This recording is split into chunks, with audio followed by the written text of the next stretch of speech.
what is genocide, because that is one of the big issues with the Israel-Hamas war. Is Israel acting with an intent to eliminate Palestinians in whole or in part?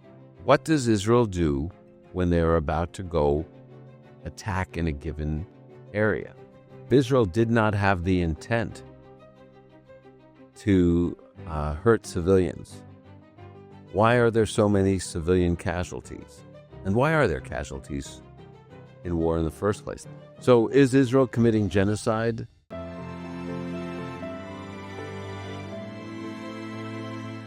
This discussion has to do with the Israel-Hamas war taking place, and there are many questions that have arisen about it, and I'm going to try to answer as many of those questions as I can. What is genocide? Now, the key to understanding what genocide is intention. Here's what it says in the Convention on Prevention and Punishment of the Crime of Genocide.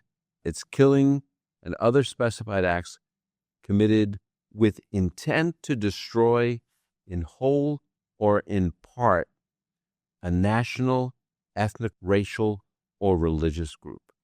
That's what it is. But the key there is the intention to kill in whole or in part. Now, the question comes down to,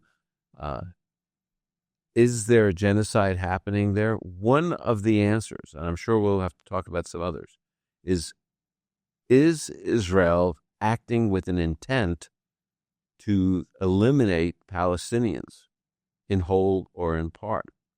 Well, one of the clearest answers to that question to show Israeli intent is, what does Israel do when they're about to go attack in a given area? Well, one of the things they have done is they have provided safe spaces where Palestinians can go to get out of the line of fire. Another thing that they could do, that they do, is they will drop leaflets with warnings about when the IDF is coming to a given area, when there's going to be bombs or whatever they're going to do, and with maps on these leaflets showing how to get to an area of safety. Another thing they do is they will send text messages saying that we are coming to this given area at such and such a time. Please go to the safe space. Same thing with phone calls. Now, if Israel's intent was to destroy in whole or in part, eliminate the Palestinian people, they wouldn't be giving them directions for how to get to safety. That's what's so bizarre about this. In fact, because of the Hamas attack and the fact that Hamas embeds among Palestinian civilians, because they do this, Israel could have potentially just gone and bombed the entire area, and it would have been within the just requirements of war, and it would have gone a lot faster, and Israeli soldiers wouldn't have been at risk. But the reason they did what they did with the flyers and the text messages and the phone calls and postings, even though it put them at jeopardy, it let the enemy know when they were coming, the reason they did this is because they had no intention whatsoever to commit genocide against the Palestinians. If Israel did not have the intent to hurt civilians, why are there so many civilian casualties? And why are there casualties in war in the first place? That's really the answer. If people don't leave and go to safe spaces, then there's going to be civilian casualties. There's always going to be mistakes made in war without intention, and there will be civilian casualties.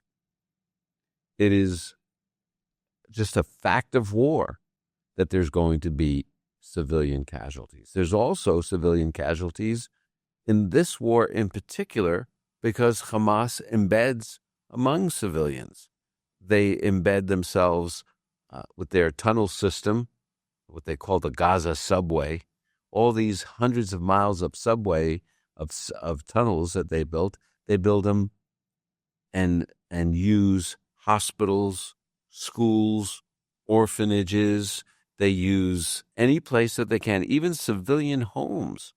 And so by embedding among the population and not leaving, and then sometimes not allowing the civilian population to leave, it mandates that if Israel is going to get Hamas, which is what they started the war, that sometimes there will be civilians still present.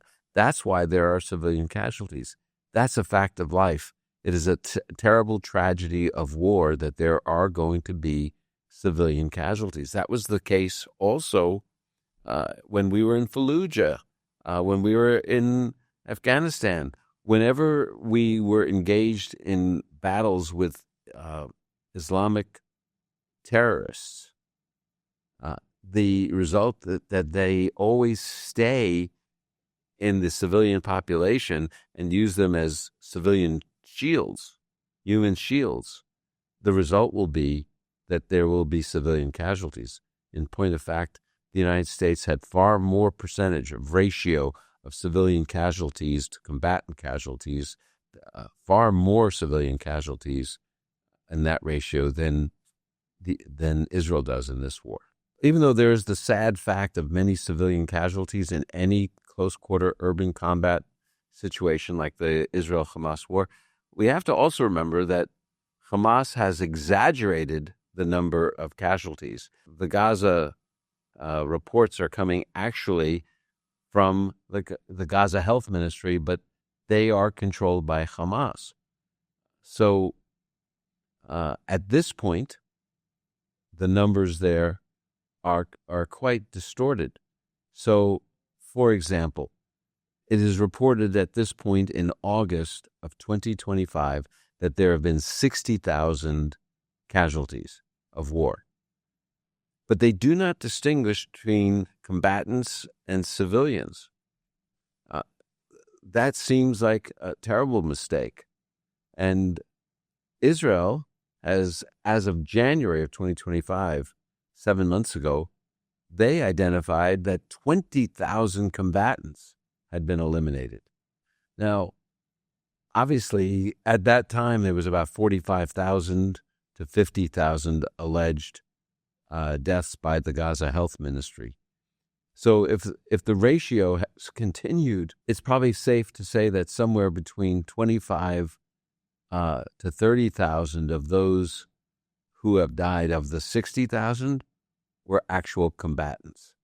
Another element that's really important to remember is that it has come out that the Gaza Health Ministry has reported any death that has happened, even deaths by natural causes. Some 8,000 people who have died of natural causes in the last 2 years have been included in the totals of the Gaza Health Ministry. So if a person died of a heart attack, or if a person died of cancer, or any other disease that they might have had, the Gaza Health Ministry includes them among the death toll. They also say that some large number, about 1/3 of those whom they have identified as having died, they really don't have any factual basis for that. They've not identified them. So the numbers are quite distorted. It would probably be somewhere between 1.5 civilian deaths to every 1 combatant death, which seems high. But, for example, in Fallujah, when the United States, or when we've battled ISIS in Syria, it was about a 1-to-6 ratio, 1 combatant death for every 6 civilian deaths. Israel has done a far better job in an urban combat zone than any other nation has ever done in the past. So is Israel committing genocide in Gaza? Well, they don't have the intent to do so, so the answer is no. There's some people who say that Israel is deliberately starving Gaza, and they'll set up pictures to make it look like people who are just desperate for food, and they're really set up pictures. They're dramatized. However, here's what we know, and this is as of July. Israel had provided some 2 million tons of food aid to Gaza.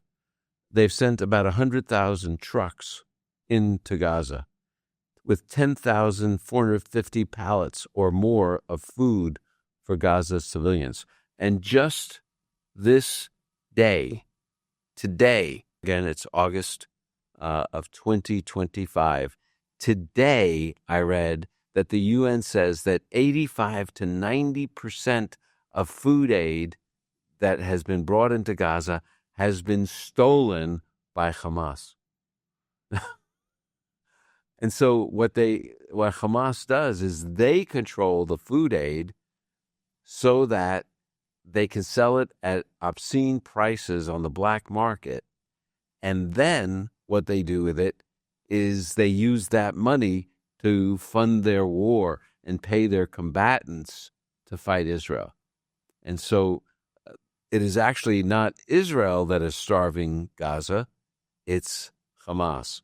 So Israel had no intention to commit genocide. Israel is preserving life as best they can. Not only that, they have an amazing ratio. Really, when it comes to close quarter urban combat, John Spencer of the Urban Warfare Institute at West Point has said that no nation ever has had about a 1-to-1 ratio like Israel does in terms of civilian deaths to combatant deaths. That is remarkable. It's, I think, an unfair statement to say that Israel is committing genocide. So why do they say it? Well, I find it interesting. I was working on a book about Israel before 10/7, and as I read some of the criticisms of Israel, before the 10/7 war began, before the Hamas attack, before Israel responded, before this all happened, people were charging, people who didn't like Israel were charging Israel with genocide before the war began. And then also, when the Hamas attack happened, before Israel replied militarily, it was said that Israel is committing genocide. Why say genocide? Well, the answer is the very first people to experience genocide were the Jewish people. That's where the term genocide comes from. Raphael Lemke, a survivor of the Holocaust, coined the word genocide to describe what happened to the Jewish people. And so it has become a propaganda tool against Israel, driven by anti-Semitism, to say that the people who experienced genocide are now committing genocide. It is a propaganda tool, and it is not true, and it is a falsehood that's being propagated, and it's driven by anti-Semitism.